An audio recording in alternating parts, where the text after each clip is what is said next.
नमस्ते। चलिए आज एक ऐसी कहानी की गहराई में उतरते हैं। एक कहानी जो है प्रेम, दुख और हाँ, सृष्टि की। जरा सोचिए, एक ऐसी कहानी जहां एक देवता का दुख इतना गहरा था कि वो पूरी दुनिया को ही खत्म कर सकता था। तो सवाल यही उठता है ना, कि किसी देवता का दुख पूरी दुनिया को कैसे खत्म कर सकता है।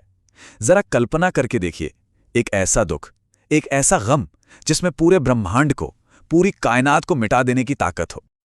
और यही है वो दृश्य।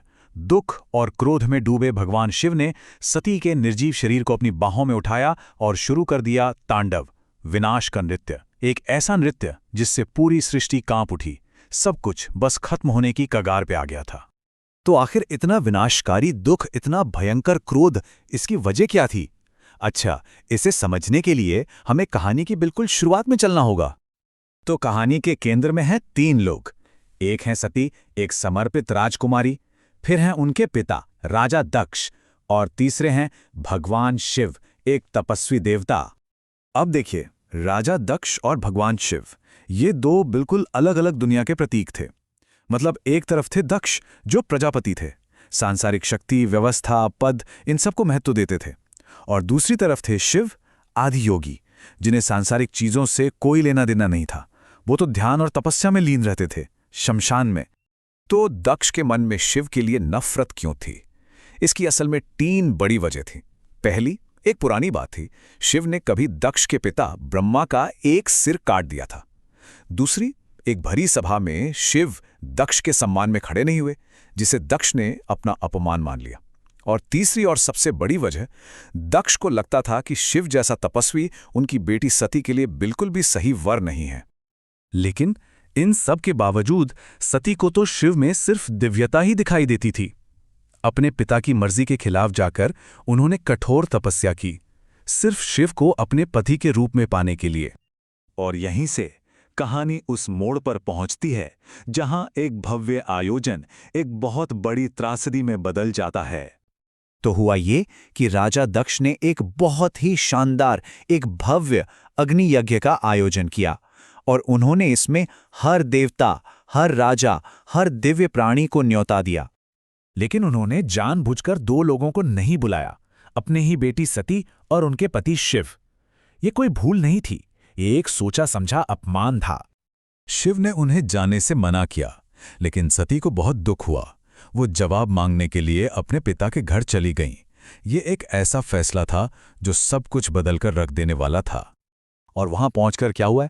सभी मेहमानों के सामने दक्ष ने शिव के लिए अपमानजनक शब्दों की जैसे झड़ी ही लगा दी।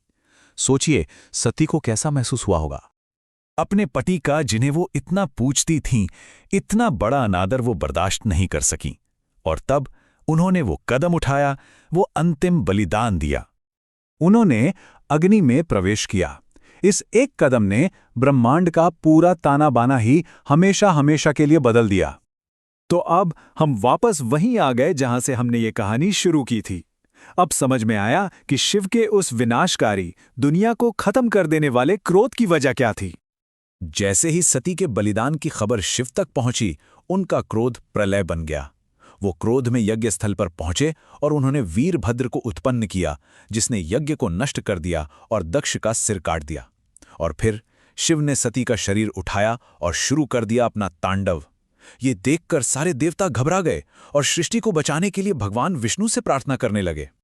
अब जब विष्णु ने हस्तक्षेप किया तो उन्होंने अपना सुदर्शन चक्र इस्तेमाल किया। लेकिन यह कोई हमला नहीं था। सुदर्शन चक्र तो काल चक्र, यानी समय के पहिए का प्रतीक है। ये इस बात का प्रतीक है कि भौतिक शरीर नश्वर है। इसका मकसद था शिव को सती के भौतिक शरीर के मोह से मुक्त करना। तो उस तांडव को रोकने और ब्रह्मांड को बचाने के लिए भगवान विष्णु ने अपना सुदर्शन चक्र छोड़ा, और इसी एक पल ने सब कुछ बदल दिया। तो अब सवाल यह है कि इस विनाश के बाद क्या हुआ? चलिए देखते हैं कि कैसे इस विनाश ने ही एक पवित्र सृजन को जन्म दिया। विष्णु के सुदर्शन चक्र ने सती के शरीर के 51 टुकड़े कर दिए, और ये टुकड़े पूरे भारतीय उपमहाद्वीप में अलग अलग जगहों पर जा गिरे।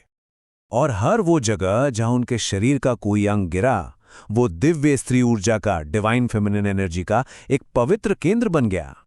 इन्हीं पवित्र स्थलों को आज हम शक्तिपीठ के नाम से जानते हैं, जैसे गुवाहाटी में कामाख्या मंदिर, जहां योनि गिरी, पाकिस्तान के बलूचिस्तान में हिंगलाज माता, जहां सिर गिरा, या कांगड़ा में ज्वालाजी, जहां जिह्वा गिरी।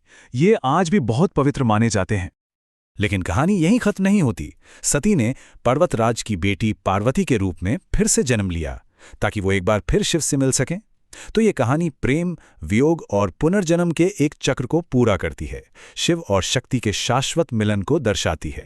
तो आखिर में ये कहानी हमें एक सवाल के साथ छोड़ जाती है, क्या विनाश भी सच में सृजन का ही एक रूप हो सकता है? इस पर सोचिएगा जरूर।